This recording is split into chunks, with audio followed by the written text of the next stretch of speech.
It all began in the shadow of that rusty, forgotten telescope. For Jack, life was a simple equation, caught between keeping his younger brother out of trouble and not being crushed by the weight of their father's memory. The observatory, once a window to the stars, was now just a shelter for them, a silent monument to their father's unfinished legacy. Its stone walls, covered in half-solved equations and faded star charts, were a daily reminder of the burden on Jack's shoulders. That night began no differently than any other.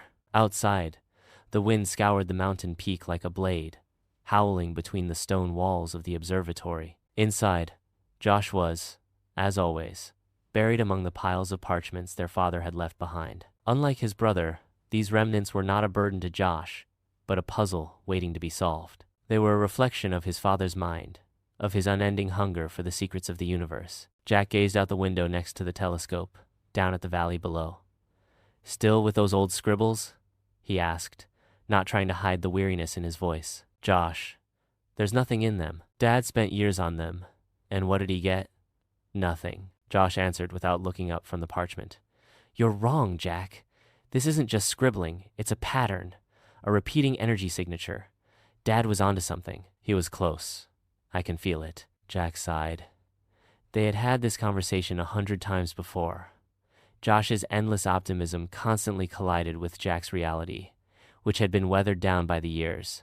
Just as he was about to open his mouth to say something to end the subject, the strange, smooth, black stone left by their father, sitting in the middle of the room, began to glow. This had never happened before. The stone had always sat there, silently on the table, a cold, lifeless object. But now, it was pulsing with a faint, rhythmic light from within. With the light, a whisper spread through the room, sinking into the depths of their minds, a whisper not made of words, but carrying meaning. A call for help, a cry of pain and desperation. The two brothers froze in astonishment. The whisper formed an image in their minds. In the heart of a lush green forest, a colossal, dying tree, and a dark, sickly energy spreading through its roots like a parasite. Josh leaped to his feet in excitement. "See? I told you! This stone, it's a key, a communication device." But Jack's face showed more worry than surprise. He had felt the pain in that whisper. This was not an invitation to adventure. It was an alarm bell. "This doesn't concern us, Josh. We don't know what it is. It could be dangerous." "But they need help," Josh countered. "All his life, Dad listened for signals from the universe. Maybe this is what he was meant to hear. Maybe this is our chance to finish his work." That last sentence was the only crack in Jack's armor. Their father's legacy. As much as he tried to run from it, it flowed in his blood. Maybe Josh was right. Maybe this was a chance to give their meaningless lives some meaning. The stone's light intensified, and the whisper became clearer in their minds. "Guardian, help, balance, is lost." At that exact moment, a sharp knock echoed on the wooden door of the observatory. The person who entered looked wilder than the storm itself. A young woman whose face was etched with worry and determination. Water dripped from her traveler's cloak, and in her hand, she held a gleaming staff that looked older than any parchment. "One of you must have it," the woman said, breathless. "The anchor of reality. My grandmother, Alara, said she sent it here before she died." The woman's eyes locked onto the pulsing stone in the middle of the room. The expression on her face was one of both relief and terrible confirmation. "I am Sevan," she said, her voice trembling but resolute.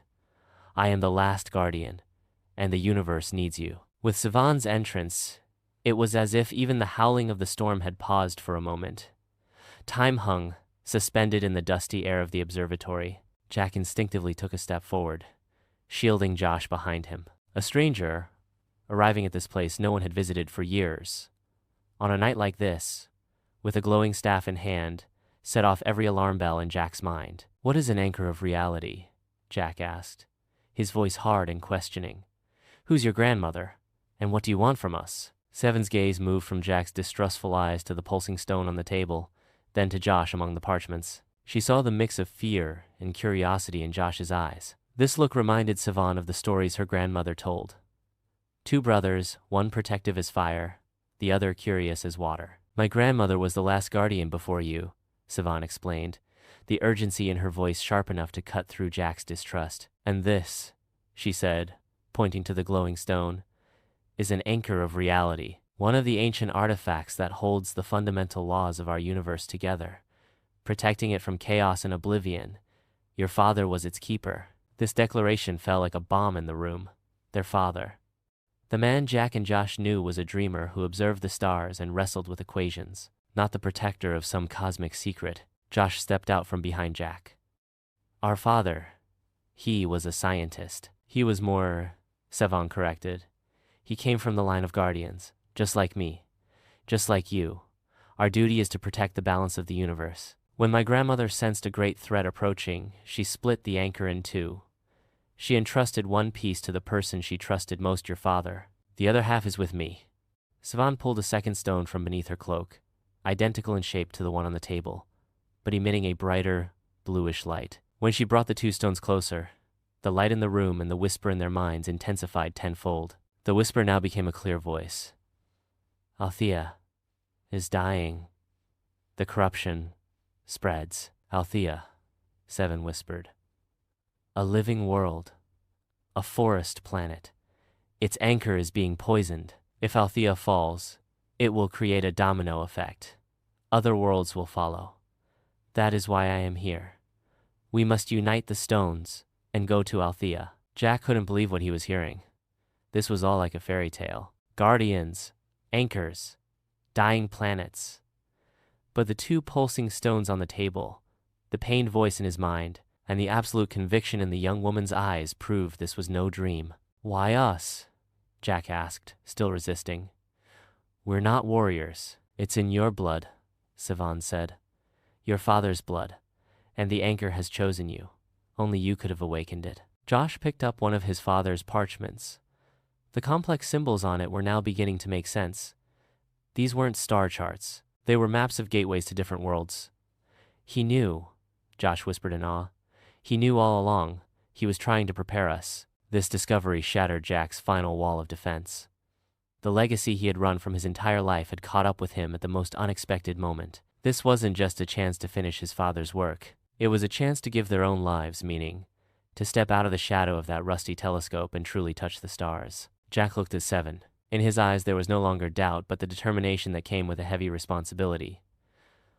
What do we need to do? Within an hour, the silence of the observatory was filled with the sounds of hurried preparation. As Josh gathered his father's maps and notes, Jack took his sturdiest clothes and his father's old hunting knife. Sevan stood in the middle of the room, preparing to open a gateway by joining the two anchor stones. The moment the stones touched, a swirling portal of green and gold light appeared on the stone floor of the observatory. From within the portal came the scent of fresh earth, damp leaves, and the sharp stench of decay.